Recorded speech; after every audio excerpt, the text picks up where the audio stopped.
Ipagkaloob sa akin ang karunungan, kaalaman at ang iyong kapangyarihan upang lubos namin maunawaan ang lahat ng bagay na iyakyat mo sa aming mga buhay. Lead us by the Holy Spirit. This is our prayer in Jesus' mighty name. Amen. Okay, we have changed our mind. Kailangan natin baguhin mismo ang ating mga puso. Because from now on, we have to see this life through spiritual eyes. So kaya kailangan na natin makita ngayon ang salita ng Diyos na makita ng ating spiritual na mga mata. Like I said, Genesis chapter 1, Katulad po na sinabi mo nung sa Genesis Kabanata 1, verse 11, doon sa 11, pagkatapos sinabi ng Diyos, magkaroon ng lupa at lahat ng uri ng halaman na bumunga at nagbubuti, at nangyari ito. now God said, first vegetation and second seed and fruit. Magiging po natin dito ng Diyos ang unang naglikha ng mga halaman na bumunga at mga nagbubuti na halaman. And this time we can talk about this kind of things. At sa mga susunod na pagkakataon ay aaralin natin ang mga bagay nito. Because through the meaning of these three kinds of things, it is our step of the faith life. Sapagkat sa pamamagitan po ng tatlong bagay na ito, maunawaan natin kung ano ng kalalagayan ng ating buhay, pananampalataya. And also in the Bible, there are these two like this. Sa Biblia po ay nababanggit ang halimaw. Also, like I said, Genesis chapter 1, verse 25, and second, animal, and third is livestock. Makita natin doon na sa pangalawa ay nilikha niya yung mga hayop at yung mga alagang hayop. Mga alagang hayop. And this one also scripturally says about level of belief. Sapagkat mali mga bagay hindi tumutukoy po sa kalalagayan ng isang pananampalataya. Today, we will talk about Old Testament times, the Passover and Passover of the Jesus Christ. Sa oras na ito, ang ating pag-uusapan ay yung Paskwa sa lumang tipan at yung Paskwa ni Yesu Cristo. In the Old Testament times, especially when Israel people in the days of 40 years, they took 3 times Passover. Nang sa lumang tipan, doon na mga salita niya doon sa ilang, sila po ay nagdaros ng 3 beses na Paskwa. This is different. First time when they came out from Egypt, it was the first time. Kaya nga po ng pagkakataon ay pinagdiwang nila na sila lumabas mula sa Egypto. Second time, after 3 years in the desert, after reaching the word of God and recruited the tabernacle of God, and then God sent about the Passover. At ang pangalawang Paskwa po ay kanila ibinagdiwang matapos ang 2 buwan na kung saan naibigay na sa kanila kautusan yung salita ng Diyos at nakitayo na nila yung tinatawag na tabernakulo at inutos sa kanila mismo ng Diyos ay pagdiwang ng Paskwa. And those times, not Passover, is people, the land of Canaan. At yung pangatlo namang Paskwa po ay kanilang pinagdiwang bago po sila pumasok sa Kanaan. It's really different of the kind of Passover. At ang mga Paskwa ito ay malaki ang magkakaiba sa bawat isa. And before I told you, fruit of the jam is really different from other fruits. Kaya nga po nasabi ko sa inyo noon na ang aklat ng kumaan ay malaking pagkakaiba sa ibang aklat. The fruit of the jam is like a first fruit of the revelation. Sapagkat ang aklat ni Juan ay masasabi natin paunang sulat po para po sa kakayahan. And that's why in the fruit of the jam, there's also 3 kind of Passover. Kaya naman sa aklat ni Juan ay nabanggit din yung tinatawag na 3 Paskwa. Meaning, Jesus Christ also attended 3 times Passover in this Holy Night. Kaya nga po maliwanag din na maging ang ating Panginoon Jesus ay dumaluin ng 3 pagdiriwang ng Paskwa sa kanyang pampublikong ministeryo. It's not a coincidence, but purposely Apostle John echoed 3 times Passover in this book. At masasabi natin ito hindi lamang na pagkakat pagdating ni Jesus ng Pasko. And then on the ground, because I told you, the prophet type of Jesus has 3 years, but it's not true. 3.5 years. At sa salukuyan, maaaring ako narinig natin at 3 taon lamang nagpapubliko ministeryo ng ating Panginoon Jesus. Pero ang totoo, sinasabi ko sa inyo na hindi 3 kalahating taon. That's why Jesus Christ went up to Jerusalem 3 times on Passover. Kaya nga pumunta si Jesus doon sa Jerusalem upang maglibag ng 3 beses ng Pasko. Of course, Jesus Christ died 3rd time Passover in Jerusalem. At saka po'y namatay doon sa pangatlong Pasko sa Jerusalem. But people he attend first Passover in Jerusalem already his probably like was half year. Pero kung unang pagkakataon na siya nag-limang buwan ng Pasko sa Jerusalem, ang kanyang pagministeryo ay nasa kalahating taon na. Okay, chapter 2, Juan 2, chapter 2, verse 39. 2:13 hanggang 15. Malapit ang Pasko ng mga Hudyo, kaya pumunta si Jesus sa Jerusalem. Nakita niya sa templo ang mga nagbibili ng baka, mga tupa at mga kalapati, at ang mga namamalit ng salapi. Gumawa siya ng isang pagkagupit na lubid at ipinagtaguyang palabas sa mga malakad, pati ang mga baka at tupa. Isinabot niya ang mga salapi ng mga namamalit at ipinagtatapog ang kanilang mga hapag.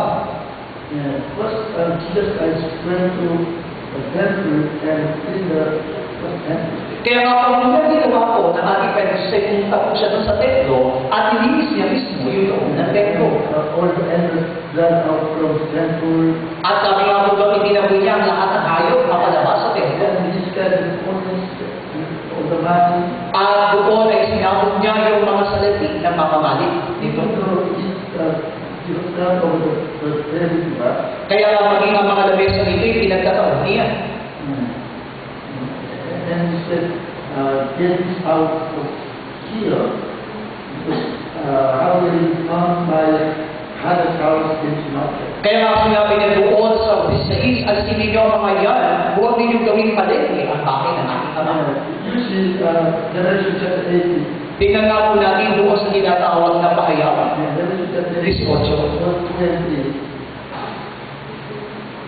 This is judgment of the Babylon church. 2 hanggang 13 ito po'y tinatawag na hatol doon sa Babylonia, sa iglesia ng Babylonia. 2 hanggang 3. Ubus na kasi ang sumigaw, bumagsak na siya, bumagsak na ang kanyang na Babylonia, tahanan na lamang siya ngayon ng mga demonyo, bilang buka ng masamang espiritu at ugat ng marumi at kasuklam-suklam ng mga ibon, pagkat kinainom niya ng alak ng kanyang kahalayan ng lahat ng bansa, nakiapit sa kanya ang lahat ng hari sa lupa, ang mga malakad ay umawas sa kanyang mahalay na pamumuhay.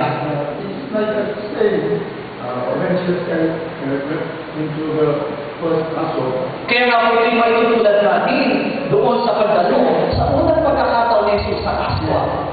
In the Babylon church, they are many demons, diba? Sapagkat nakita natin dito na ang mga Babylonia po ay maraming demonyo. This is the evil spirit and unclean spirit. At naroon din yung tinatawag naman sa mga spirito at maruluping spirito. So that's what diba?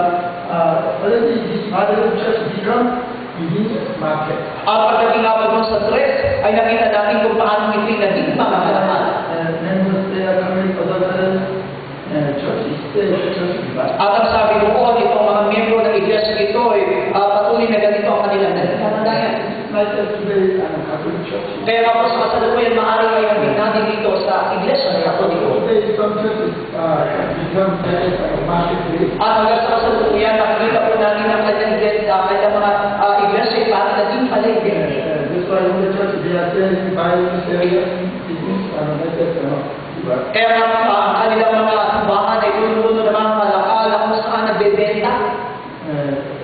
Later, we'll study about the Israel people's Passover in the temple. At mapapag-aralan din po natin yung naging kalalagayan ng mga Israelita sa ila, sa Pasko nila. These are the members of the Passover of Jesus Christ. Kaya kailangan natin unawain muna yung mga ginawang Pasko ng ating Panginoon Jesus. Like I said, our basic life. At alam natin na inayaan din natin ito sa ating buhay, pananampalataya. Now, the Passover of Jesus Christ in the first half of Jesus, he was in the temple. Kaya paano nga po doon sa unang Pasko ang ginagawa ng ating Panginoon Jesus? Ang una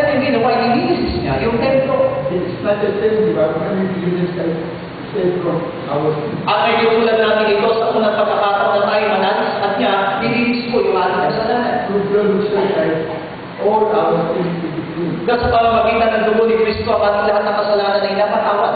And it's done. Ito'y katulad mo. And the second Passover of Jesus Christ. Yung pangalawang Pasko, ang Hesus Kristo, This is about John chapter 6:4. ito'y tinutukoy ko sa Juan, kabanatang 6. Chapter 6:4 hanggang 6. 4 hanggang 6. Malapit na noon ang pista ng Pasko ng mga Hudyo. Tumanaw si Jesus at nakita niyang dumarating ang napakaraming tao. Tinanong niya si Felipe, saan po tayo bibili ng tinapay o mapapakain ng mga tao ito? Sinabi niya ito para subugin si Felipe sapagkat alam ni Jesus ang kanyang gagawin. And the week of Passover, second Passover, Jesus Christ it was custom. Doon sa kanyang pangalawang Pasko ang pagdato ay yung pangangaral niya ng mabuting balita. But they follow Jesus, but they will not do. Pero nga po maraming mga tao sumunod sa kanya wala silang kakain. Only a group of the John, let me this one. At ang tangi lamang aklat ng Juan ang nakatala nito. Okay, anyway, one boy had one bread and two fish. At isang batang lalaki doon ay may dalang 5 tinapay at 2 isda. That's why every day we eat, we remain very much. At pagkatapos na po na kumain ng lahat ng mga tao, nagkaroon sila ng labis na 12 bakol. But from that time, people, they follow Jesus. At simula na po ay maraming tao pa rin na sumusunod sa ating Panginoon Jesus. And that's why like that, verse 25, 26, diba? So they are following Jesus. And then Jesus said, okay, 25, 26. Basahin nga po natin ang 25-26. Nakita nila si Jesus ay bayo ng lawa at kanilang tinanong, Rabbi, kailan ka ngayon dito? Sumagot si Jesus, sinasabi ko sa inyo, hinahanap ninyo kundi dahil sa mga kababalaghan nakita ninyo, kundi dahil sa nakakain kayo at nang tinapay at nabusog. Which means Jesus said, they are following because of the food. Ibig sabihin lamang ito, sumusunod sila sa ating Panginoon dahil doon sa pagkain. Jesus wants to give them spiritual food, word of God, but they are following Jesus only physical food. Sapagat ang tunay na layunin ng ating Panginoon Jesus ay bigyan sila ng mga spiritual na pagkain, ngunit nilalagay naman ng mga tao ito na makakain ng mga physical na pagkain. And that's why those 30 diba, they're asking, what is your contract sign? At kapag pagdating doon sa 30, ano po kababalaghan ang magpapakita niyo ba kami manalig? They are saying, that's why verse 31, my answer is not like the desert. How about you? Ibig sabihin lamang ito, hindi kami sila nababago, kaya naman sa 31, sabi niya, ang aming mga magulang ay kumain ng mga mana, ayon sa nasusulat. But verse 32, Jesus said, even the dead manna, just from my body head. Pero pagdating sa 32, sa ikiniwanag ng ating Panginoon, sa yung mana yun ay galing din sa aking ama nasa langit. Okay, verse 33, Sa 33, basahin ko lang sa sabay-sabay, sapagkat ang panglaging higay ng Diyos ay yung bumaba mula sa langit at nagbibigay buhay sa sanlibutan. you need spiritual food, food of life. Ibig sabihin lamang ito, sinasabi sa kanila ng ating Panginoon Jesus na kailangan ninyo ay ang pagkain na bibigay ng buhay. You can understand. Before Passover, Jesus Christ purposely preaching this one. Unawain natin mabuti na bago po ang Pasko, ito na po mismo yung kanyang ipinapangaral. That's why I told you, in the second Passover, started in the desert, they was receive word of God and worship God in the temple. Kaya naman sinasabi ko sa inyo na noong pangalawang Pasko na pinagdiwang ng mga salita doon sa ila ay naibigay na sa kanila yung muna yung salita ng Diyos at sila yung sumamba na doon sa templo. Okay, the Bible in first Passover, it started with, they did not come out without Lord of the land. Sa unang Pasko po, hindi po sila nakalabas kung wala po yung dugo ng kordero. It's said like that, our salvation. Kaya nga may tutulad natin ito sa ating mga kaligtasan. But that's the beauty of Jesus Christ. We need word of God because it is our spiritual food. Pero pagkatapos po natin manalig sa ating Panginoon Jesus, nangangailangan po tayo ng spiritual o yung salita ng Diyos sa pagdating ng ating spiritual na pagkain. Jesus asked us, why you are in the church? Why you are following me? Kaya naman tinatanong din tayo ng ating parents, bakit tayo sumusunod sa kanya? Bakit tayo nasa loob ng iglesia? In the first Passover, why you want to visit me? Because you want to visit your church. Sapagkat sa unang Pasko, maaaring tinatanong ng ating parents, bakit ka nananalig sa akin? Gusto mo bang gumawa ng halakas sa aking iglesia? Your faith, parang protestant, Sapagkat kung gano'n ang ating magiging pananampalataya, mawawala ko o wala ko yung ating kaligtasan. But in the second Passover, why are you still? Pero muli doon sa pangalawang Pasko ay nagtatanong natin, friends, bakit kayo sumusunod? Still you want to get only physical food. Ang nais ng parin ba ay mga mapiskal na pagkain? It's not true. You need spiritual food, eternal food. Sapagkat hindi po ito ang katotohanan sa atin, ang kailangan po natin ay spiritual na pagkain at pangmalahatang pagkain. That's why Jesus Christ purposely saying his message also John, Apostle John made this one. Kaya ang dahilan kung bakit sinadya ng ating Panginoon sa ibigay ang mensahe nito at inulat din at ipinala ni Juan. Okay, 48 hanggang 50. 48 hanggang 50 ng Juan 6. Ako ang pagkain na bibigay buhay. Kumain ng mana ang inyong mga ninuno, asin ang lahat na nasila, kayo ay namatay sila. Ngunit ang sino man kumain ng pagkain bumaba mula sa langit ay hindi mamamatay. Jesus said, these are all the heavenly people that will die. Sabi nga po ng ating Panginoon, kahit tayo kumain ng pagkisikal, tayo pa rin ay mamamatay. I am the bread for life. Kaya naman sinabi niya, ang pagkain nagbibigay buhay. And this bread for life came down from heaven, and the man will eat and not die. At ang pagkain nagbibigay na buhay na galing sa langit at sino makakain dito hindi na mamamatay. 54 o 55. Ang kumakain ng aking laman at umiinom ng aking dugo ay may buhay na walang hanggan at muli ko siya bumuhayin sa muling araw. Sapagkat ang aking laman ay tunay na pagkain at ang aking dugo ang tunay na inumin. Jesus, whoever is my flesh and blood, yes, eternal life. At ang sabi nga po dito na kumakain ng aking laman at umiinom ng aking dugo ay may buhay na walang hanggan. I laid the sin of in the last day. At ang pinakamahalagang mensahe doon ay muli ko siyang bubuhayin sa muling araw. If you are not in my flesh, in my blood, you will not raise from death in the last day. Ibig sabihin lamang ito, kung hindi tayo kakain at iinom sa kanyang kalaman at dugo, hindi tayo muling bubuhayin sa muling araw. My flesh is your food and my blood is your drink. Kaya naman sinabi niya ng aking katawan ng tunay na pagkain at ang aking dugo ang tunay na inumin. Let's check ourselves. Kaya naman sabihin natin ating sarili. Of course, I can believe really you want to get spiritual food. Alam ko po nasa po kayo ng spiritual na pagkain. But other members of our church, Pero paano po yung ating mga miyembro ng iglesia? because if they are not eating spiritual food, they have no life. Sapagkat kung hindi po sila kakain ng spiritual na pagkain, wala po silang buhay. This is now the explain of the Passover.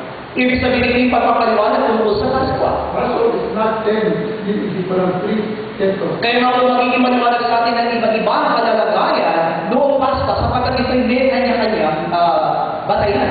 Okay, Deuteronomy chapter 8, Deuteronomio 8, chapter 8, verse 2 and 3. 2 hanggang 3.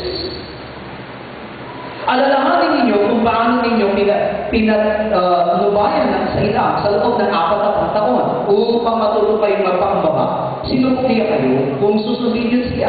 Tinuruan niya kayo magpakumbaba. Inutom niya kayo bago binigyan ng mana. Isang pagkain hindi niyo kilala, ni ng inyong mga ninuno. Ginawa niyo ito upang ipakilala sa inyo ng mga tao hindi lamang nabubuhay sa pagkain, kundi sa salita ni naman Yahweh.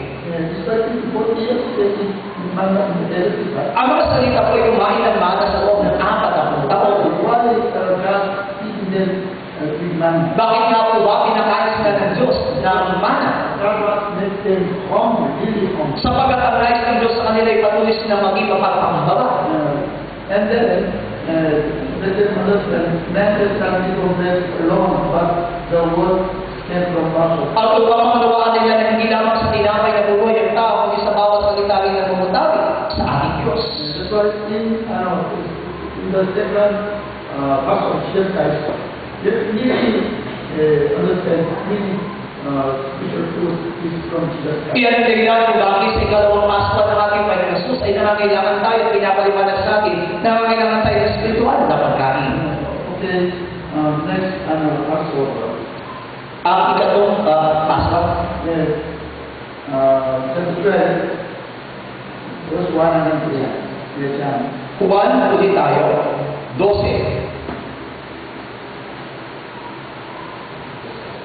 Yeah, 1 and 3. 1 hanggang 3. Anim na araw bago ang Pasko, si Jesus ay dumating sa Betania, sa bayan ni Lazaro na kanyang muling binuhay. Ipinaganda siya roon na napunan. Naglingkod si Marta, si Lazaro yung isa sa mga kasalo ni Jesus. Kumuha si Maria ng mamahaling pabango, 1 libra ng dalisay na lago, at ibinuho sa paa ni Jesus. Pagkatapos, pinunasan ng kanyang buhok at tumalibuyak sa buong bahay ang pabango. 6 Now, from John chapter 12 until Jesus Christ on the cross, it is saying about the third Passover. Sa mga 12 hanggang doon po sa pagpapako sa ating Panginoon Jesus ay tumutukoy sa ikatlong Pasko. That's why first Atiban, he was on by oil in the house. Ang mula rito ay makita natin kung paano siya ilanisan sa kanyang ulo. It's preparing of the case of Jesus. Ibig sabihin ito ay paghahanda sa magiging kamatayan ni Jesus. Yes, but later more expensive. And the first 14 Divan, Jesus found young donkey and went up to Jerusalem. Ang pagdating ko sa 14 po ay meron po isang batang asno at ito'y sinakyan niya papuntang Jerusalem. Jesus Christ in this Jesus Christ looking for young donkey for himself. Ibig sabihin sa ganito pagkakataon ay mahanap po ng isang batang asno para sa kanyang sarili ang ating Panginoon Jesus. And then 31 says about the judgment of this world. Ang pagdating ko sa 21 ay tinutukoy yung kahatulan ng sanlibutan. It is not that it is not finding back. Ibig sabihin hindi tumutukoy sa huling panahon. And then 12 verse 45, 48, diba? Not like this world will be judged. Ang pagdating ko sa 48, yung salita mismo mahatol sa huling araw. In this second Passover, then this word of God. Because the word of God is word of God. Right? Kaya nga po doon sa ikalawang Pasko ay pinapaliwanag na tungkol sa pagkain na nagbibigay buhay at yung po yung inataw na kanyang salita. And then chapter 50 verse 1, Jesus said, I am the true vine and my life is gardener, you are my branches. At pagdating doon sa 15, uno ng buwan ng tinapay at uno ng uwas, at pintunay ng uno ng uwas at ang aking amang nagapapalanggan. Okay, verse 2, sorry. Sa versikulo 2, sabay-sabay po, pinuputol niya ang bawas sa mga hindi namumunga, at kanya namang pinuputulan at pinigigis ang bawas sa mga namumunga, upang natin lumami ang bunga. Jesus said, you just yourself, I will connect me as my branch. Ibig sabihin lamang ito, pinapasiyasat ng Diyos ng ating Panginoon ng ating mga sarili, kung tayo patuloy pa rin saan nakakonekta sa Kanya. And we want to check our voice. Ibig sabihin, hindi sinusuri niya rin maging ang ating mga bunga. Because we have no fruits, we cannot into the revelation. Sapagkat kung hindi tayo magkakaroon ng bunga, hindi tayo makakasama sa unang muling We pagkabuhay. cannot give Jesus Christ, we cannot into the revelation. Ibig sabihin, kung hindi tayo nakadugtong sa ating Panginoon Jesus, hindi tayo makasama sa unang muling pagkabuhay. Okay, verse 13 and 14. 13 hanggang 14. Walang pag-ibig na higit pa sa pag-ibig ng isang taong nag-aalay ng kanyang buhay para sa kanyang mga kaibigan. Kayo'y mga kaibigan ko, kung tinutupad ninyo ang mga utos ko. Yeah, Jesus said, but you are my friends because if you do what I command. Sabi nga dito kayo mga kaibigan ko, kung tinutupad ninyo ang aking mga utos. Jesus said, if you obey my words, you are my friends. Si Jesus mismo nagsabi na kung tayo sumusunod sa kanyang mga utos, tayo ay kanyang mga kaibigan. And then, if you are my friend, you die for me. At kung tayo ay kanyang mga kaibigan, ibig sabihin, kanda tayo mamatay para sa kanya. Hallelujah. Amen. This kind of barangay that can is the first thing. At ito po ang pananampalataya, papasok sa unang muling pagkabuhay. Jesus said, you are my friend, you die for me. Ibig sabihin ito ang katotohanan kung tayo kaibigan niya, tayo mamamatay para sa kanya. That's why Jesus said, you want to be my disciple, take the cross and follow me. Kaya naman kung ikaw ay tunay kong alagad, kailangan mo pasanin ang krus at sumunod sa akin. So Apostle John says, every day I die. Kaya naman si Pablo ay pinapahayag na ako'y namamatay araw-araw. It's the racial effort. Bakit? Para po doon sa unang uling pagkabuhay at para kay Yesu Kristo. In this third steps of Parambalta, we have to check about spending into the constellation and register of the man and the union. Ibig sabihin sa pangatlong akba ng Pasko po ay masisiyasat natin ating mga sarili kung tayo dapat na makapasok doon sa unang uling pagkabuhay, doon sa milenyo. Yeah, but things have grown from that is that really supported. At salamat lang po sa Diyos sapagkat simula doon sa kabanatang 16 may tatanggap tayo ng Espiritu Santo. He wants to give guide you the truth, the word of God, and remain the word of God. Sapagkat sa pagtanggap niyo ng Espiritu Santo, siya ang gagabay sa inyo sa pamamagitan sa salita ng Diyos at mananatili kayo sa salita ng Diyos.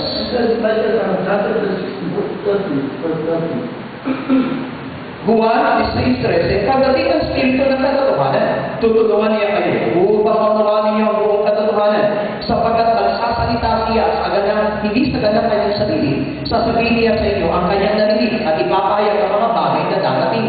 When the words will come to you, he said to you two kind of words. Ibig sabihin, dalawang klase ng salita ng Diyos ang sasabihin ng Espiritu Santo sa kanyang pagdating. One is, he is only what he hears. Una ay lahat lamang ng kanyang narinig. Means, all the this word should be disciples, but he said disciples. What will come and say to you again. Totoo nga po na mga salita ng Espiritu binigay niya sa kanyang halaga. Kaya man maliwanag na sa pagdating ng Espiritu Santo, muli niyang pabanggitin ito sa kanila. But also, he'll tell you what is yet to come. At ang pangalawa, sasabihin niya rin sa inyo ano ang mga mangyayari na. What's that? Ano po yung mga yun? It's about the last day of the judgment. Ibig sabihin din tumutukoy sa huling araw ng paghukom. That's why the book of the Revelation, the Holy Spirit says to his church. Kaya naman buong sa kahayag ay sinasabi ng Espiritu ay nangungusap sa kanyang iglesia. And then, let us chapter 7 verse 22. Juan 17:22. Ang parangal na ibinigay mo sa akin, na ibinigay ko sa kanila, upang sila'y maging ganap na maging isa, gaya natin, iisa. God is one God, but he has established daily one. Church is really one. Totoo nga po na ang Diyos ay isa, kaya nga sinabi ng ating Panginoon sa iglesia ay magiging isa. Yeah, because we believe in Lord Jesus Christ and our God the Father, and we one Holy Spirit. Sapagkat tayo nananalig sa ating Panginoong Yesus sa isang Diyos Ama natin at tayo tumanggap ng Espiritu Santo. That's why we can say our church become Hebrew, our church become one church, one body, and this one body is through Bible and church. Kaya naman masasiyasat natin ang ating iglesia, na kapag ang ating iglesia mayroong isang Espiritu, may isang puso, ibig sabihin tayo ay isang iglesia. But in the church members, they are joining, teaching, and fighting. It is not one church. Pero kung sa iglesia, magkakaroon ng pagtatalo at bangayan o pagchichismisa, ibig sabihin yung iglesia nila hindi isa. Which church is ourselves, diba? Ang tunay na iglesia ay ating sarili. That's why Apostle James said, you control your tongue. Yan ang dahilan kung bakit sinabi ni Santiago na kailangan natin sapilin ang ating bilang. Even now, when Jesus Christ speak and judge brothers and sisters fighting with tongues and like this, still not adding. Sapagkat kung sa kasalukuyan na tayo nananalig na, ngunit nakikipagtalo pa rin tayo at nakikipag-away sa pamagitan ng ating mga dila, hindi po tayo nagiging karapat-dapat na iglesia. Okay, but first half of Jesus Christ is not as our salvation. Kaya nga po masasabi natin, ang unang Pasko na Yesu Kristo ay tumutukoy doon sa ating kaligtasan. And then in second Passover, we believe Jesus is the Word of God and we accept Him and obey His word. Pagdating naman sa ikalawang Pasko, ay naniniwala tayo na si Yesu Kristo mismo yung salita ng Diyos, kaya man tayo nananalig sa salita ng Diyos at sumusunod sa salita ng Diyos. We prepare as the holy flesh of Jesus. At tayo ay nayahanda na bilang babaeng kakasal kay Kristo. Yeah, and then third Passover, we have to check ourselves already. the first time of Jesus or not. At doon sa pagdating sa pangatlong Paskwa, ay masisiyasat na natin ating mga sarili kung karapat-dapat ba tayo o hindi bilang babaeng makakasal kay Kristo. And especially in the third Passover, already Jesus said, the princes of the world will be judged. He said 10 times. Lalo na doon sa tinatawag na ikatlong Paskwa, sinasabi nga ng prinsipe ng salibutan ito ay sinatulan na 3 beses. And even though chapter 6, he said, the words to come, about the judgment, the prince of the world will be judged. Lalo na doon sa 1, Kabanata 16 na kung saan sinabi niya na kapag dating ng Espiritu Santo, iayaw niya sa atin ang tungkol sa kahatulan, sapagkat hinatulan na ang prinsipe ng salibutan. In the Old Testament times, there are 2 kinds of the temples of God. Sa lumang tipan na mayroong tinatawag na 2 templo ng Diyos. First is temple of Moshe, and second is temple of the David. Una yung tinatawag na templo ni Moises at ang pangalawa ay templo ni David. This is different. We'll study about this one next time. Papag-aaralan natin ng mga ito sapagkat may malaking pagkakaiba. Yeah, okay, only just first king. Unang hari,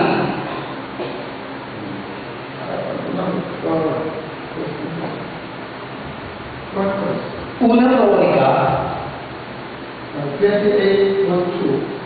28:2.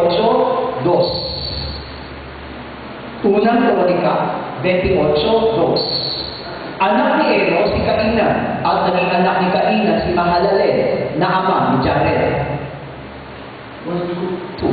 David, 20 verse 2. 20. Verse 2. No. Chronicles. Yes, verse 20. Verse 20. Verse Yeah, before. King David. Verse 1. Nang naroon na ang lahat, tumayo siya at salita. Sinabi niya, mga kababayan, matagal ko nang ninimiti na magtayo ng lalagyan ng kaban ng tipan at templo para sa Diyos. Handa na ang lahat upang simulan ito. David said, what really make him so God? Ibig sabihin lamang ito, si David mismo ay naglalayang magtayo ng templo para sa Diyos. Why? For the soul of our God. What do you know this one? Ano po ulit sa Ginoo ang tinatawag na ipagtatayo niya na lalagyan o papagtatayuan ng Diyos? Because really, David, he could understand about past temple. Sapagkat si David mismo ay naunawaan niya kung anong ibig sabihin ng templo. It is not only worship to God in the temple, but through the purpose of the temple making to soul of our God. Ibig sabihin lamang ito, hindi lamang po nainawaan ni David na ang templo po ay lugar na kung saan sasamba sa Diyos, kundi ito ay pananahanan mismo ng Diyos. Only the okay, Hebrews chapter 1 verse 13. Hebreo, Chapter 1 verse 1:13. Hebreo 1:13. Kailanman, hindi sinabi ng Diyos sa kanino man sa mga anghel, maupo ka sa aking kanan hanggang lubusan kung mapasuko sa iyo ang mga kaaway mo. And this is the meaning of the chapter 28, First Chronicles chapter 20 verse 2. Ibig sabihin, ito lamang ay katulad din po ng ibig sabihin doon sa nakasulat sa unang Kronika 28:2. That's after Jesus is my life and my hand until I make your enemies the footstool of your feet. Nang sabi nga po niya doon ay maupo ka sa aking kanan hanggang lubusan kung mapasuko sa iyo ang mga kaaway mo. Okay, just you check this verse. Bible chapter 110 verse 1. Isulat na po natin awit 100, 1. Lucas chapter 10 verse 43. Lucas 20:43. Acts chapter 2 verse 25. Gawa 2:35. It's very important. That's why that is many in the Bible many times are said to us. Mahalaga ang versikulo ito sapagkat ito'y ulit-ulit na sinabi na versikulo sa Biblia. Okay, Hebrews chapter 10. Hebreo 10, Prayer number 12 hanggang 14. Ngunit si Kristo ay minsan lamang naghandog dahil sa mga kasalanan at iyo'y sapat na pagkatapos tumukod siya sa kanan ng Diyos at naghintay roon hanggang sa lusang pasukuin sa kanya ng Diyos ang kanyang makaaway sa makatuli kailanman ang manililinis niya. This is purpose of the David temple. Ibig sabihin, ito po yung dahilan at tunay na layunin ng templo ni David. He puts up the defense of the heaven. He made the enemies under his footstool. Bago umakyat na po ang ating Panginoong Jesus sa langit, lahat po ng kanyang mga kaawa ay ginawa niyang tuntungan ng kanyang mga paa. That's why Jesus Christ, it was with oil in the people, the third Pasko. Pero kailangan kung bakit bago po pumasok ang pangatong Pasko, siya po'y nilanisan sa kanyang tulog. And then he says about the children of the world, the people of the world, 3 times. At tinuloy niya nga po yung tinatawag na kahulugan na tinanggap na ng prinsipe ng sanlibutan ito at ito'y 3 beses doon sa pangatong Pasko. Ibig sabihin ito po yung ating gagawin. Ibig sabihin kailangan natin lumago, unti-unti. And then connect Jesus Christ with the Word of God and obey. At pagkatapos natin mapatawag sa ating mga kasalanan, kailangan po natin maging masunurin sa kanyang mga salita at sumunod sa kanya. And then we got said there is Holy Spirit, and then we have to die for Jesus Christ. At sa pangatlo, matapos natin gagawin ang Espiritu Santo, maging handa tayong mamatay para kay Jesus. And then also our enemy under our footstool. At kailangan din natin gawin ang lahat ng ating mga kaaway bilang ating mga tutuan. Hallelujah. Amen. Okay, let's see the first of the Jews Israel in the desert. Tingnan nga po natin yung tinatawag na Pasko ng mga Hudyo doon sa ilang. Exodus 12. Exodo 12, Exodo 12, 6 hanggang 10. Alagaan mo, aalagaan itong mabuti hanggang sa 14 na buwan at sa kinagabihan. Sabay-sabay na papatayin ng buong bayan ng kanilang kordero, kukuha sila ng dugo nito at ipapahin sa mga hamba at sombrero ng pintuan sa bahay na kinakainan ng kordero. Sa gabi rin iyon, bibigsunin ito at kakaning kasama ng tinapay na walang levadura at ng mapapait na gulay. Huwag ninyong kakanin ng ilaw o nilaga ang kordero. Bigsunin itong ng buo, kasama ang ulo at ang mga paa at ang mga laman loob. Huwag kayong magtitira para sa kinabukasan. Kung may matira, sunugin at kaunapa. Okay. Within 40 years, God said to them 3 times Passover to the dead. Sa loob ng 40 taon nila na pananatili doon sa ilang, 3 beses sila nilupusan ng Pasko ng ating Diyos. This was from Exodus until Joshua, they got only 3 times Passover. Kaya nga po mula doon sa Exodo hanggang sa aklat po ng Josue, 3 beses lamang po nabanggit ang Pasko. Now, first Passover Israel, it was in the Egypt. Kaya nga po maliwanag na yung unang Pasko kanilang ipinagdiwa ay nasa loob pa naman ng Egypto.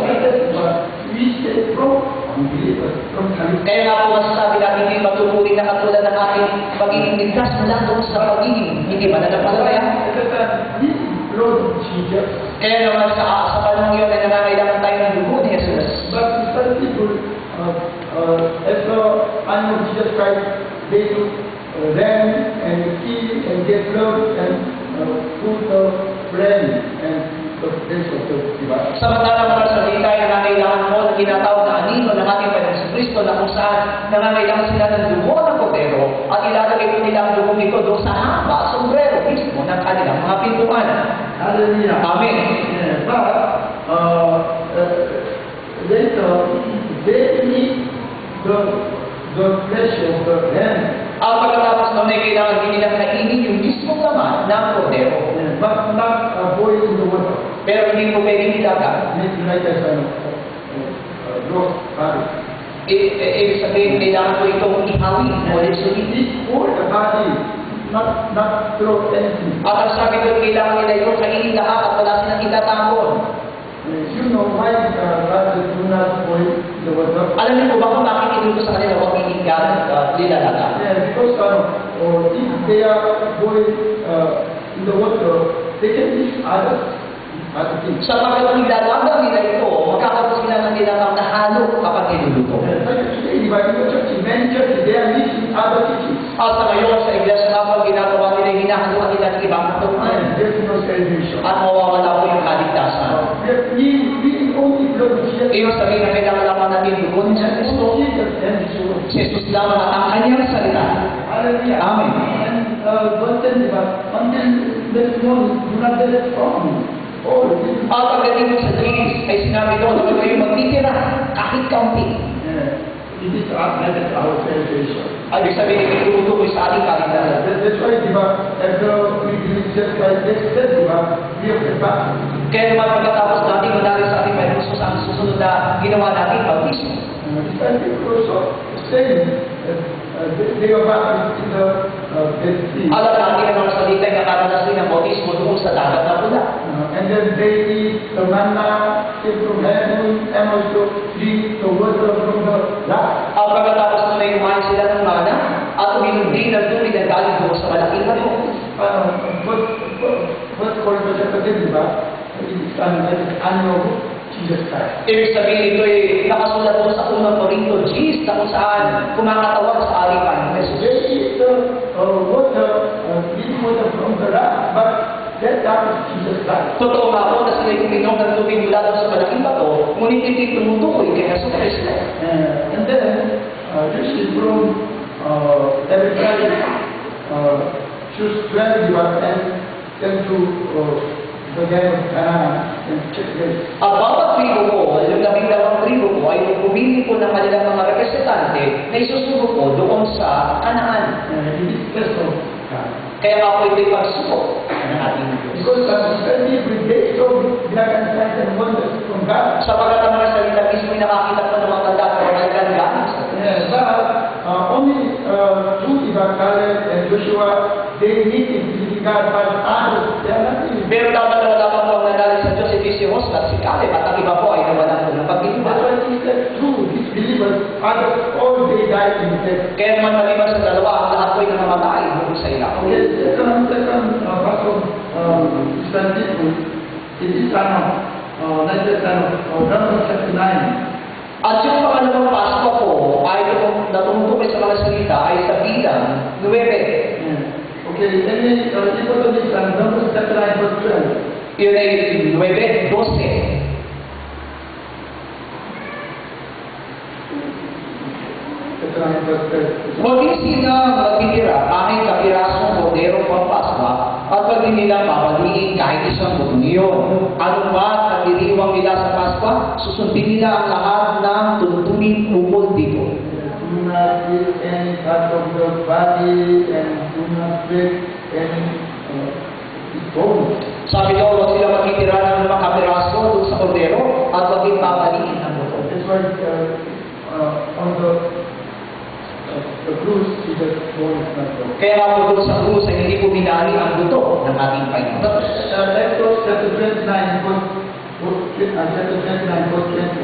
Pero doon sa Exodus 29, 21, Okay, sa 21, kumuha ka ng kaunting dugo sa altar at kaunting langis. Iwisig mo ito kay Aaron at sa kanyang mga anak, pati ang kanyang mga kasultan sa ganitong paraan. Siya at ang kanyang mga anak, pati ang kanyang kasultan ay may tatalaga kay Yahweh. So also the second Passover, people second Passover. Ang mga bagay nito ay tumutukoy doon sa tinatawag na ikalawang Pampaskwa. And when first Passover, Israel, it was in Egypt. Kaya nga po maliwanag na yung unang Paskwa ng mga Israelita ay sa Egypto na ganda. And when they come to Denver, after separate from Egypt, first they visit the road. At pagdating nga po nila sa ila, ang unang nangyari po sa kanila, tinanggap nila yung kautusan. And then, from that point, when they again start, they will keep like that. At wala po ay nakita natin ang lahat ng lumaban sa Diyos ay namamatay. Yeah, but people said the road, even though they against to Moshe and God, but they did not become killed by God. Nakita natin na bago na ibigay sa kanilang kautusan, kahit na po sila nagkaroon ng pagkatao at paglawan kay Moses, hindi pa po sila pinatay ng Diyos. But so said the road, even though they were killed from. Pero pagkatapos sila matanggap ang kapusahan, kapag sila ay nagkamali kahit maliit lamang, sila ay namamatay. That's why give of Passover, they first visit the law. Kaya nga po bago ang Pasko, kailangan po nilang tanggapin yung kapusahan. And then they give the tabernacle to God. At pagkatapos na itinayo nila yung tabernakulo ng Diyos. Which means today, after giving Jesus Christ and come to church and really worship God in the temple. Ibig sabihin lamang ito sa kasalukuyan, matapos tayo manalo sa ating Panginoon Jesus, tayo po ay pumupunta sa iglesia upang sumamba sa iglesia. With word of God. Kasama po ang salita ng Diyos. That's why Jesus said, my Father, people, this whisper, who worship God in the truth and the spirit. Kaya naman sinabi doon na ang aking ama ay mahanap na masasamba sa kanya sa Espiritu at katotohanan. And what truth, word of God, At alam natin anong katotohanan. Ito'y salita ng Diyos.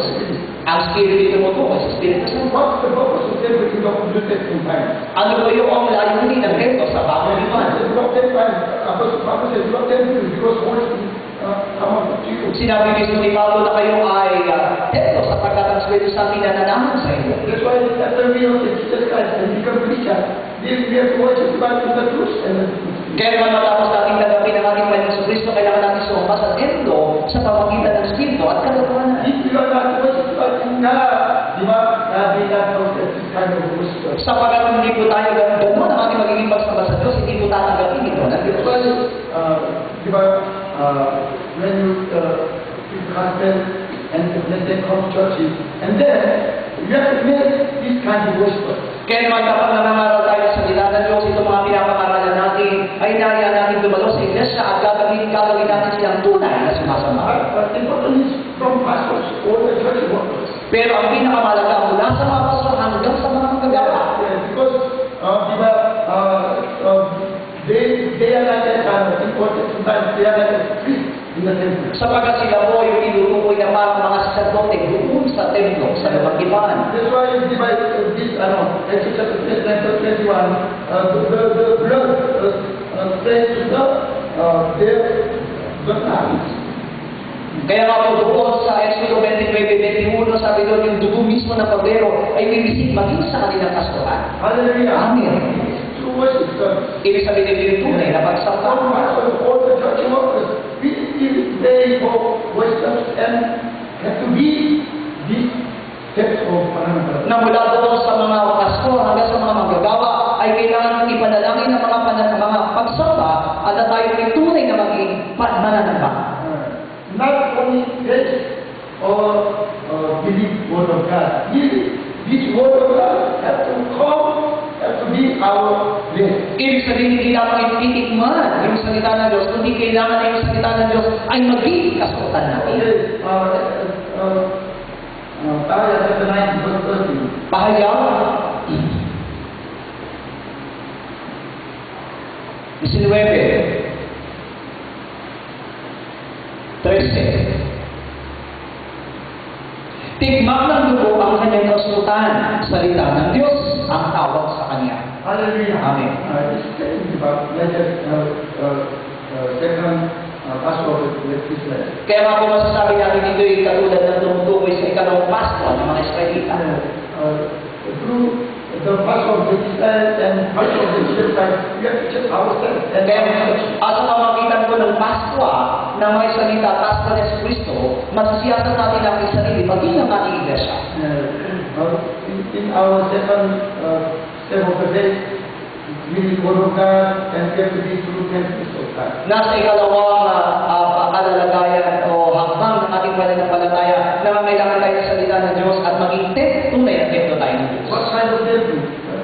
What's the blood of Jesus Christ? Ano klaseng templo? Kailangan dinisikan ng dugo ni Yesu Cristo. Okay, third, the Passover of Israel. At yung pangatlong Pasko ng mga Israelita, This is Joshua chapter 5. Josue. Joshua chapter 5. This Passover, so people know that Sa Josue 5 po, ito po tumutukoy doon sa at nangyari ito doon sa mismong harap ng Kanaan. what the meaning of the Ano po ibig sabihin ng Kanaan? It is like that, Ito po yung parang kumakatawan sa milenyo. But, okay, anyway, this is, verse 3 hanggang says as well. 3 hanggang 12. Ganyan lang ang ginawa ni Josue. Inuli niya ang mga lalaki sa bundok ng pagtutuli. Ginawa niya ito sapagkat namatay ng lahat ng panahon ng paglalakbay ang mga lalaking may sapat na guna upang gumamit ng sandata noong sila'y umalis sa Ehipto. Ang mga iyon ay pawang tulina. Ngunit ang mga isinilang sa panahon ng paglalakbay ay hindi pa. 40 taon na naglakbay sa ilang bayan Israel hanggang sa namatay na lahat ng mga lalaking may sapat na guna upang gumamit ng sandata nang sila'y umalis sa Ehipto. Hindi sila tumalima kay Yahweh. Kaya sinabi niya sa kanila na hindi nila makikita ang lupang masagana na ipinangako sa kanilang mga ninuno. Ang kanilang mga anak na lalaki nung malinis sa kanila ang tinuli ni Josue sapagkat hindi sila tinuli ng panahon ng paglalakbay. Matapos tuliin ang lahat ng kalalakihan na nanili sa kampamento ang buong bayan hanggang sa dumaling ang kanilang sugat. Sinabi ni Yahweh ni Josue, inalis ko ngayon ang kanya ng pagkaligin ninyo sa ito. Kaya ang lugar na iyon ay tinawag na Gilgal, magpahanggang ngayon. Samantalang nasa Gilgal, sa kabatakan ng Jericho ang mga Israelita, ipinagdiwang nila ang Paskwa noong hapon ng ika-4 ng unang buwan. Kinamagahan, araw pa rin ng Paskwa, kumain sila ng mga pagkain nila sa lupain yaon, sinangag ng trigo at tinapay na walang lebadura. Pagkakain nila ng pagkain inani ng lupain iyon, tumigil na ang pagkuna ng mana, kaya't mula ng taong iyon, pagkain inaani sa Kanaan ang kanilang ikinabuhay. Already, they still located for food. Nakita natin na kung paano sila inaniran sa ilang sa loob ng 40 taon. Still, they have the customs and cultures that of the Ganun pa ba, sila po'y nanatili doon sa kultura at mga pamumuhay ng kanilang buhay sa Ehipto. Why? Because still they did not die. Bakit? Sapagkat hindi pa po sila namamatay. And that's why Romans chapter verse 5, Apostle Paul is praying about the Lord and the Master. Kaya nga naman doon sa Roma, kabanatang 3 hanggang kabanatang 5, binabanggit ni Pablo yung tungkol sa kautusan at mabuting balita. In this, I said to you already, it is not that the law of the Israel and the aspect, the salvation of Jesus Christ. Nabanggit ko na nga po sa iyo, ito'y tumutukoy doon sa kautusan ni Moises at doon sa tinatawag mabuting balita ni Kristo. Right over the law, God has different action. They are deeds. Sa kautusan ay hinihiling ng Panginoon sa kanila yung kanilang mga gawa. When they obey to the law, they will be blessed from God only. Kaya naman kapag sila sinusunod doon sa kautusan, sila po'y pinagpapala sa kanyang physical. But that obey all of that, they cut. Pero kapag sila hindi sunod sa salita ng Diyos, sila po'y may susunta. But how about the time of the grace? God has asked the another. Pero sa panahon naman ng biyaya, ang hinihiling sa atin ng Diyos ay pananampalataya. And at the time, notice the action or the deed. Kaya naman hindi na po na kinakailangan doon ang mga gawa. It's true. That's why until now, we really are teaching about this the grace of Jesus. Totoo nga po, kaya naman yung ating itinuturo tungkol sa biyaya ni Jesus Cristo. The problem is not end. Just one more time, the judgment of God. Pero nagiging problema, hindi pa po doon natatapos sapagkat meron pang natitirang paghuhukom o paghatag ng Diyos. But now, still all was judged and believers still remain in death. Pero karamihan po ng mga iglesia at sa buhay ng mananampalataya ay nananatili lamang doon sa hambang na iyon. But brothers, in that time, God will destroy of the God represents. Pero ang pinakamahalaga na dapat natin maunawaan, darating ang araw sa huling panahon, wawasakin na ng Diyos yung mismong bakod ng templo. And those who was begun in the temple, they will be temple by the entrance. Kaya naman, ang lahat mo ng mga sumasamba doon mismo sa loob ng templo ay papasukin na ng mga hintil o mga hindi mananampalataya. At the time, there is no protection of God and go to the Holy Spirit. Ibig sabihin, wala na doon yung proteksyon ng Diyos at wala nang pag-ilos ng Espiritu Santo. That's why many believers will be sealed and worship too. Kaya naman sa panahon iyon ay maraming matatatakan at sasamba na sa halimaw. That's That's why we have to really study about the time of the last judgment. Yan ang dahilan kung bakit kailangan natin pag-aralan ang muling paghuhukom. Because through this teaching, through this Bible, we can check ourselves and we can know the time of the real time of the last judgment. Sapagkat sa pamagitan ng turo ito, sa pamagitan ng pagtuturo sa muling kapanahunan, masiyasat natin sa sarili, malalaman natin kung ano na po yung panahon ng And pagkakas. then if really we know our spirit, then not judgment. At mas lalo natin mamahalin ang ating spirito at ihanda natin natin sarili sa muling And pagkakas. then implement our evidence and lamp and oil. At may handa natin ang ating kasutan, ang ating ilawan, at ang ating langis. And then finally we into the communion. Hanggang sa tayo makapasok sa milenyo. Hallelujah. Amen.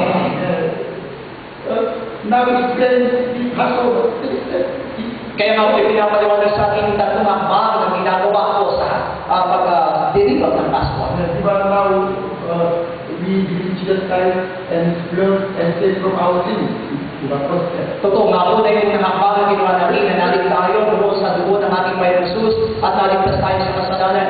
And in our daily life, we of course read this word of God and At sa ating buhay mananampalataya, tinanggap natin ang salita ng Diyos at sumunod. but still we have questions or culture and knowledge of the time of the old ourselves. Ang nagiging problema, alam ko, ay nananatili pa rin yung kultura o yung mga luma po nating mga kaalaman o mga pinagdaanan tungkol sa ating lumang pagkatao. And that's why Apostle Pablo says, Romans chapter 7, I don't live in the life, but still I have the easy and right. Kaya naman sinabi ng aming Apostol Pablo na bagaman ako'y nagdadayon para doon sa buhay, ngunit hindi sa aking bituran ko'y mayroong laban na nangyayari. Why? Bakit? Why? Because when Jesus said baptism, he did not die. Sapagkat ang ginagam niya ang bautismo, hindi pa rin siya namatay. What's the meaning of baptism? Ano ba ibig sabihin ng bautismo? Kamatayan. Hallelujah. Amen. But our brothers, almost when they reach baptism, they don't mind. Pero nagiging problema sa iglesia, kahit na po sila tumanggap na ng mga bautismo, hindi po nila ito inuunawa. And it's not because then the baptism, their baptism was the first order festival. Ganun din ang nangyari sa mga salika sapagkat ang naging bautismo nila ay ang paggamit nila sa dagat at But pula. in the day, they did not die. They were still against God and they to Moses. Pero dahil hindi pa sila namatay mula doon sa dagat at pula, kaya naman naroon yung kanilang paglaban kay Moises. Then the church also said that's why even after this baptism, still they mind the Palestine, still they have the culture of the Palestine, and still they will do pastors and churches in the past. At ganyan din ang nangyayari sa loob ng iglesia sapagkat nagpapalitin yung kultura ng sanlibutan, yung mga gawa ng sanlibutan, kaya naman naroon pa rin ang pagtatalo nila doon dapat sa mga manggagawa at sa mga pastor. That's why in the Old Testament, Israel people really put this kind of days. But they all died in the desert. Yan ang liwanag kung bakit sa lumang iman, lahat po ng ganitong klase ng pananampalataya na matay doon sa ilang at hindi sila nakapasok sa kanan. Then he also said, if we have this kind of day, we cannot eat sugar, we cannot eat rice and chicken. Ganun din naman sa kasalukuyan, kung ganun din po at hindi tayo mababago, hindi tayo makapasok doon sa milenyo at hindi tayo makasama ng ating Panginoon. That's what Apostle Pablo said, die on the cross with Jesus Christ. Kaya naman sinabi nila ang Apostol Pablo na kailangan tayo mamatay kasama ni Kristo sa krus. That's why Romans chapter 8, you need the Holy Spirit. At dahil na mahirap ang mga bagay nito, kaya na sinabi doon sa Roma 8, kailangan natin ng Espiritu Santo. The really use the Holy Spirit and the right and the spirit of the law and will lead from the death and At sa pagkagap natin ng Espiritu Santo, tayo ilalaya na wala na sa ilalim ng katulad ng batas na kamatayan at kasalanan. by the Holy Spirit we can die. Sa pamagitan ng Espiritu Santo, pwede tayo mamatay. Hallelujah. Amen. That's why I stand about the Holy Spirit. Kaya malibiniwanag sa inyo tungkol sa Espiritu That's Santo. why Simon said it, but at the day this Holy Spirit, really they are changed. Their life and their way, everything changed. Kaya nga kung sa panahon po ng apostol, nang tanggap nila, matapos sila matanggap ang Espiritu Santo, ang kanyang buhay ay nabago. But not changed, even this Holy Spirit not changed. Pero sa ngayon, kaya nila tanggap na natin ang Espiritu Santo, wala pa rin nagbabago. The Spirit comes out. Ibig sabihin, may problema. And then, para sa our resurrection, let's die in Jesus. Pero para sa muling pagkabuhay natin, kailangan natin mamatay para kay Kristo. Patay, di ba? Kasi natin Diyos. Sapagkat hindi tayo mamamatay, hindi tayo makapasok sa milenyo. That's why Jesus said, if you die for me, you will live. At ang sabi ng kung ikaw ay mamamatay para sa akin, ikaw ay mabubuhay. Okay, before the third Passover of Egypt, I said this in the people of the Canaan, God said, first you will circumcision. Kaya naman, bago po yung kanilang Pasko na ginanap sa pagpasok nila sa Kanaan, pinuni muna sila. And next time we start that this circumcision. Today, At ito yung tungkol doon sa bautismo. what is your baptism? Ano ba yung sabi ng bautismo? Yes, di ba? Mamatay.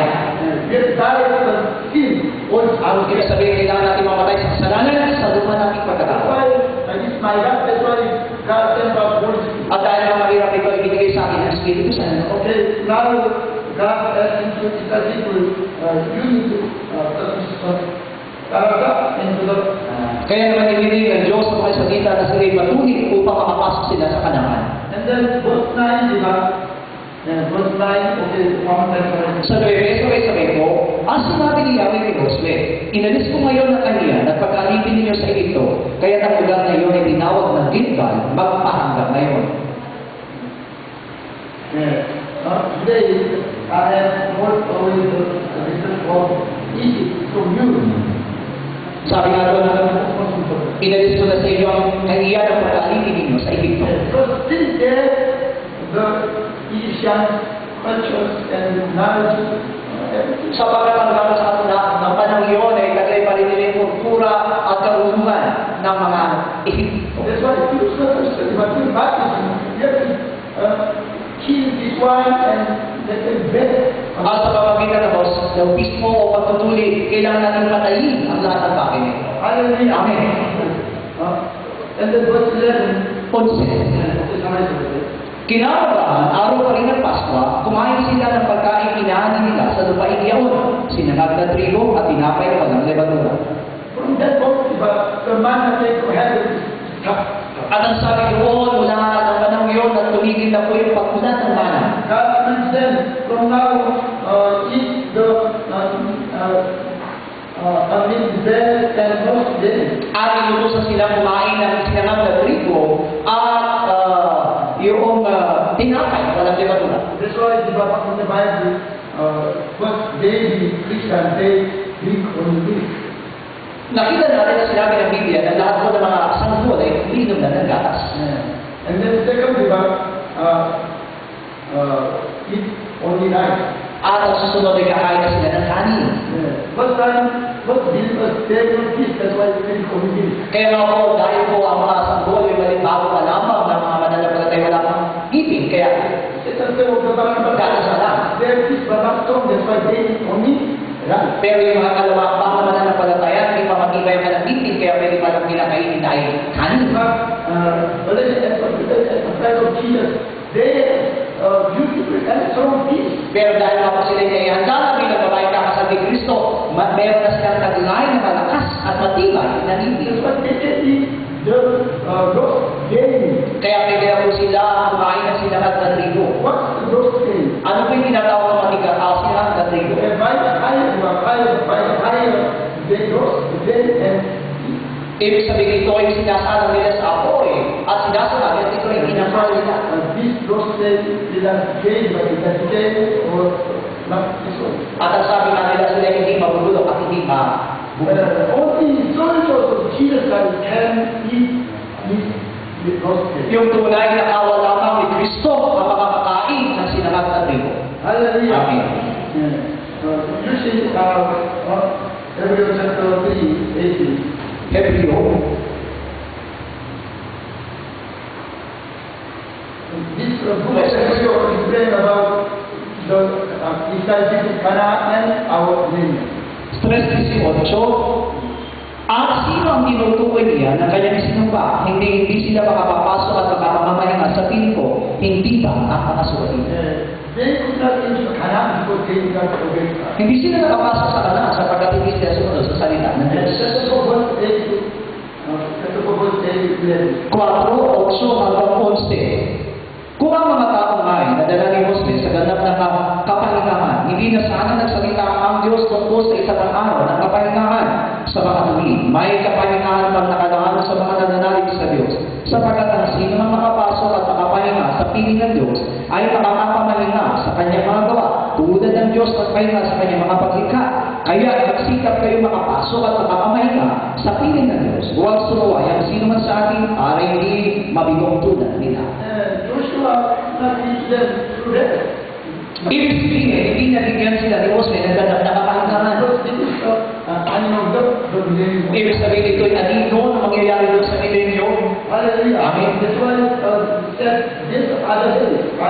Kaya naman binagay dito na meron pa isang araw na nilaan na kapahingahan.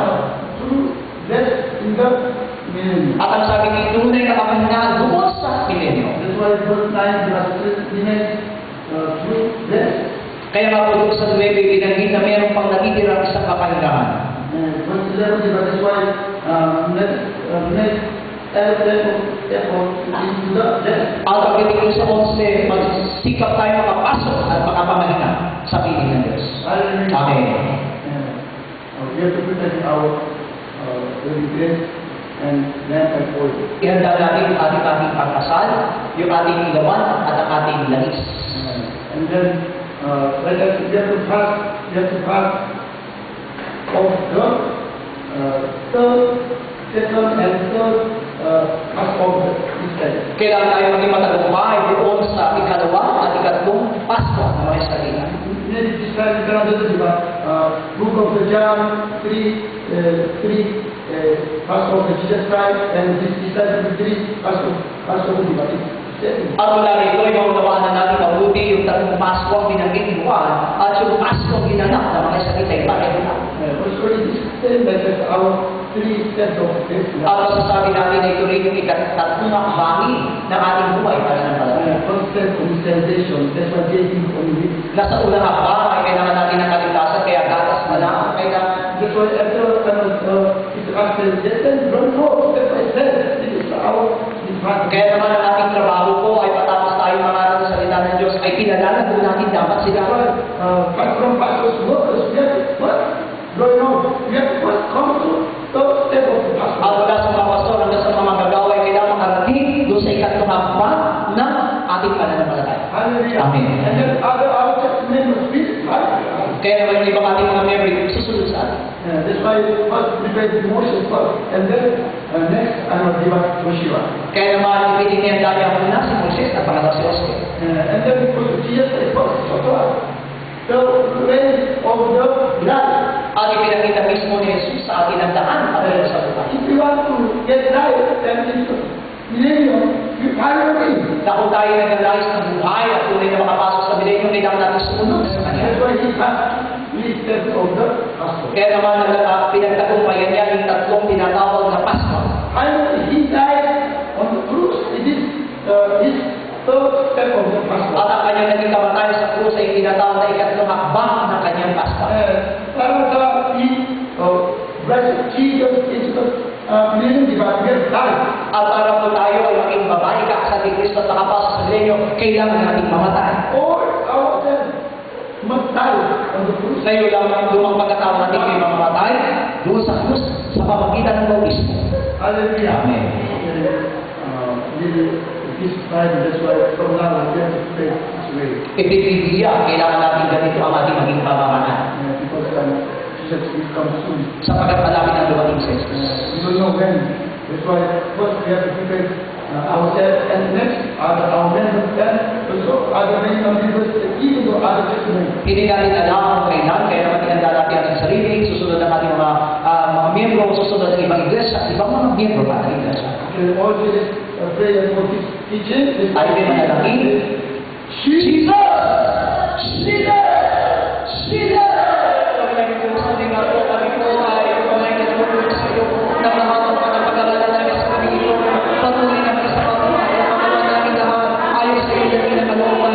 Makita mo nga po kami naman na magiging masunod upang masiyasan namin ang aming mga sasabihin na gawin ang lahat ng mga bangin na nilalagay po para sa buhay ng bawat isa. Ingatan mo kami ang mga upang sa ganoon, patuloy na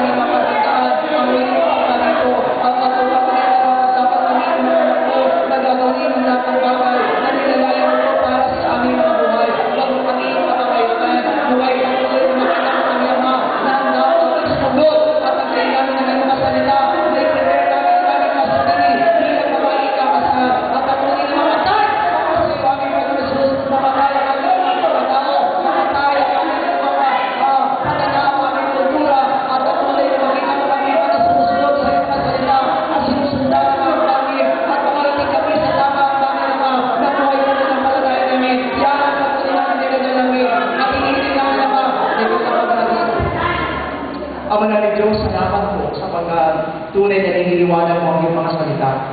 Mahirap ang unawain ng mga salita mo. Salamat sapagkat ang Espiritu Santo ang nagpapaunawa nito sa amin.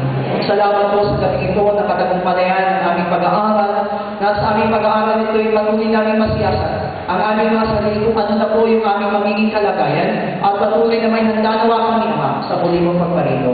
Naway ingatan ng mga salitang ito sa buhay ng bawat sa amin. Ito po ang aming dalagan sa pangalan po ng aming Panginoon Jesus. All together, Lord's Prayer. Ama namin nasa langit, sa palinawa ang pangalan mo. Ikaw nawa ang pagkain sa amin. Sundin nawa ang iyong kalooban dito sa lupa tulad ng sa langit. Bigyan po kami ng pagkain kailangan namin sa araw na ito. At patawarin na po kami sa aming mga kasalanan tulad ng aming pagpapatawad sa mga nakakasala sa amin. At huwag po kami iharap sa manipid na pagsubok, kundi ilayo po kami sa masama sapagkat iyo ang kaharian at ang kapangyarihan at ang kapurihan magpakailanman. Amen.